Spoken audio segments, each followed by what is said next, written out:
Bom dia, meu povo, que a graça e a paz do nosso Senhor e Salvador Jesus Cristo esteja com você e com toda a tua família.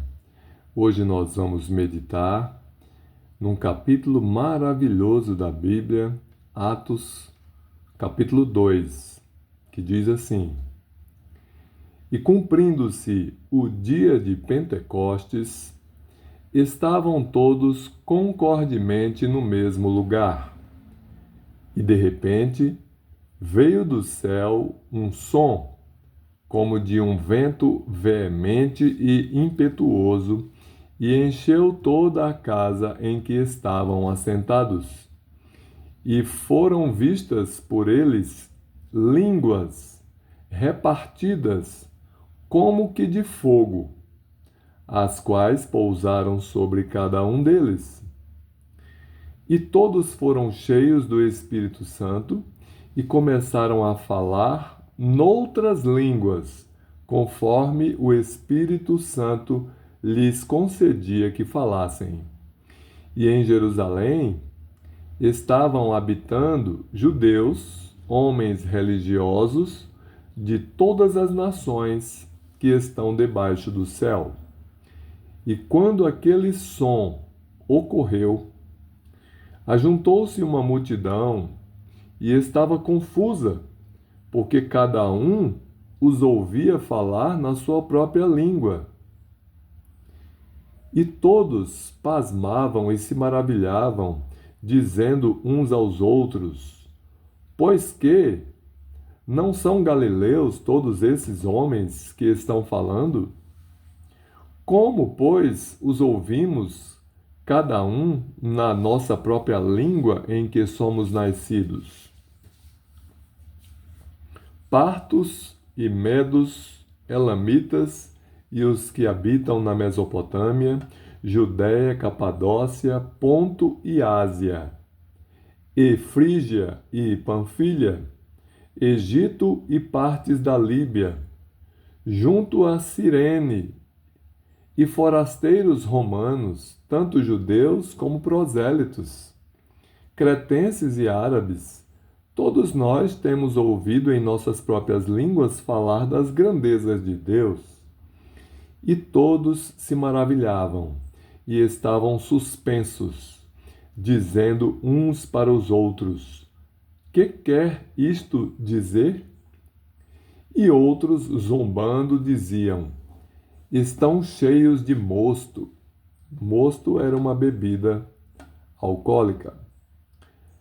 Pedro, porém, pondo-se em pé com os 11, levantou a sua voz e disse-lhes: Homens judeus, e todos os que habitais em Jerusalém, seja-vos isto notório, e escutai as minhas palavras. Estes homens não estão embriagados, como vós pensais, sendo a terceira hora do dia. Mas isto é o que foi dito pelo profeta Joel. E nos últimos dias acontecerá, diz Deus, que do meu espírito derramarei sobre toda a carne, e os vossos filhos e as vossas filhas profetizarão. Os vossos jovens terão visões, e os vossos velhos sonharão sonhos.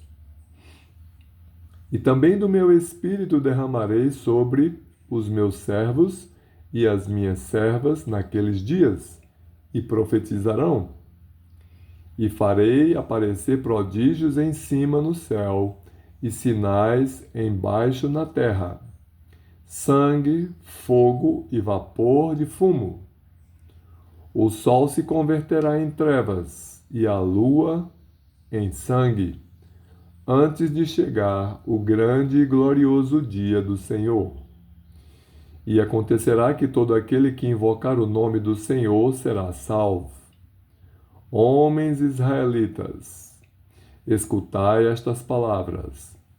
A Jesus Nazareno, homem aprovado por Deus entre vós com maravilhas, prodígios e sinais, que Deus por ele fez no meio de vós, como vós mesmos bem sabeis, A este que vos foi entregue pelo determinado conselho e presciência de Deus, prendestes, crucificastes e matastes pelas mãos de injustos, ao qual Deus ressuscitou, soltas as ânsias da morte, pois não era possível que fosse retido por ela. Porque dele disse Davi: sempre via diante de mim o Senhor, porque está à minha direita, para que eu não seja comovido. Por isso se alegrou o meu coração, e a minha língua exultou, e ainda a minha carne há de repousar em esperança. Pois não deixarás a minha alma no inferno, nem permitirás que o teu santo veja a corrupção. Fizeste-me conhecidos os caminhos da vida, com a tua face me encherás de júbilo. Homens e irmãos, seja-me lícito dizer-vos livremente acerca do patriarca Davi, que ele morreu e foi sepultado, e entre nós está até hoje a sua sepultura. Sendo, pois, ele profeta, e sabendo que Deus lhe havia prometido, com juramento, que do fruto de seus lombos, segundo a carne, levantaria o Cristo, para o assentar sobre o seu trono, nesta previsão, disse da ressurreição de Cristo, que a sua alma não foi deixada no inferno, nem a sua carne viu a corrupção. Deus ressuscitou a este Jesus, do que todos nós somos testemunhas. De sorte que, exaltado pela destra de Deus, e tendo recebido do Pai a promessa do Espírito Santo, derramou isto que vós agora vedes e ouvis. Porque Davi não subiu aos céus, mas ele próprio diz: disse o Senhor ao meu Senhor: assenta-te à minha direita, até que ponha os teus inimigos por escabelo de teus pés. Esta frase foi dita por Deus ao seu Filho amado Jesus: senta-te à minha direita, até que eu ponha os teus inimigos por escabelo dos teus pés. Deus dizendo a Jesus, não é? E essa expressão, inimigos por escabelo de teus pés, quer dizer que é quando Jesus voltar no seu grande e glorioso dia, todos os seus inimigos estarão aos seus pés, né? Porque Jesus virá até as nuvens, de lá contemplará a terra e dará ordens aos seus anjos para recolher os salvos. E os demais, que não forem salvos, ficarão por terem sido inimigos de Deus, desobedientes à sua palavra, negligentes com a vontade do Pai. Então estarão aos pés do Senhor, porque Ele estará nas nuvens e nós estaremos...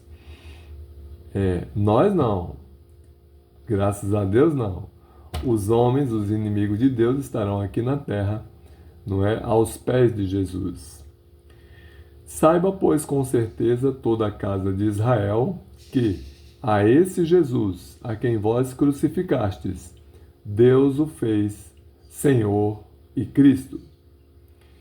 E ouvindo eles isto, compungiram-se em seu coração, e perguntaram a Pedro e aos demais apóstolos: que faremos, homens irmãos?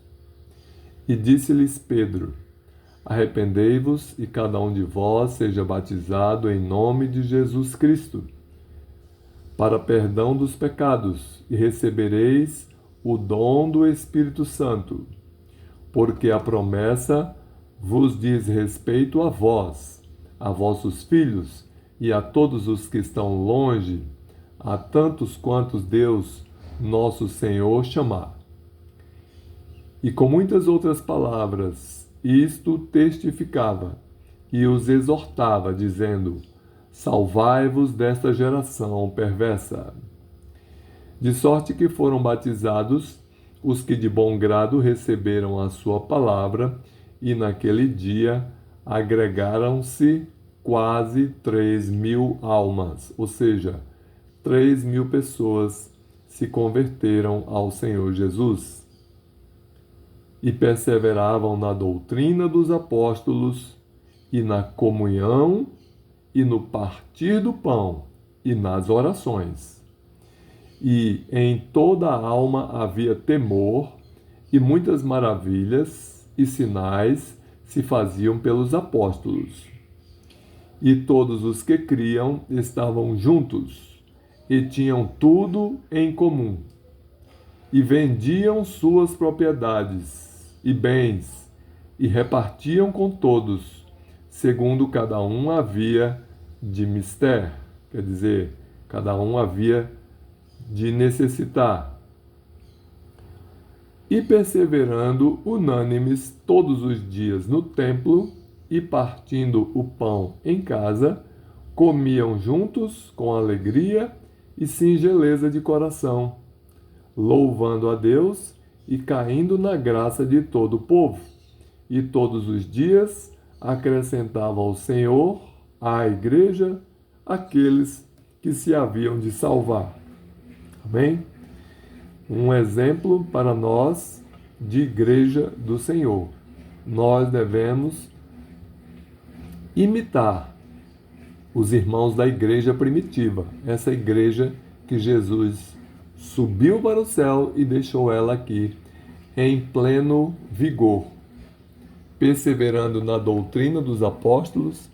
Essa doutrina dos apóstolos não saiu do coração deles, porque eles eram homens como nós, mas a doutrina dos apóstolos é a doutrina de Cristo. Amém? Vamos praticá-la em nome de Jesus.